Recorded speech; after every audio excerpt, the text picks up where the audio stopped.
ঘন জঙ্গলের ভিতর সবুজ পাতার ছাওয়ায় একটা মা হাতি তার ছোট্ট বেবি হাতিকে নিয়ে ধীরে ধীরে হাঁটছিল। বেবি হাতিটা নতুন হাঁটা শিখেছে, মাঝে মাঝেই পড়ে যাচ্ছিল, আর প্রতিবারই মা হাতি নিজের সুর দিয়ে তাকে তুলে নিচ্ছিল। হঠাৎ আকাশে কালো হয়ে এলো, ঝমঝম করে বৃষ্টি শুরু হলো। বেবি হাতিটা ভয় পেয়ে মায়ের পায়ের পাশে লুকিয়ে পড়লো। মা হাতি নিজের বিশাল শরীরটা বেবি হাতির উপর ছায়ার মতো ঢেকে দিল। নিজে ভিজলো, তবু বাচ্চাটাকে ভিজতে দিল না। কিন্তু হঠাৎ জঙ্গল কেঁপে উঠল, দূর থেকে শিকারির শব্দ। বেবি হাতিটা ভয় পেয়ে চিৎকার করে উঠল, মা!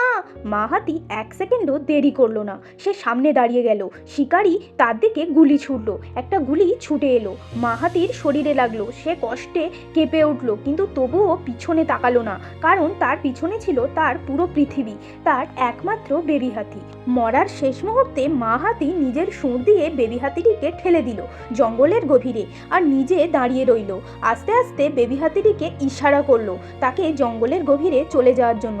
বেবি হাতিটা দূর থেকে ফিরে তাকালো। মা হাতিটা ধীরে ধীরে মাটিতে বসে পড়ল। আজও সেই জঙ্গলে একটা ছোট্ট হাতি প্রতিদিন সন্ধ্যায় একটা জায়গায় এসে দাঁড়িয়ে থাকে, যেখানে তার মা শেষবারের জন্য দাঁড়িয়েছিল, শেষবারের মতো তাকে বাঁচিয়েছিল। আর এখানেই গল্পটা শেষ হয়ে গেল।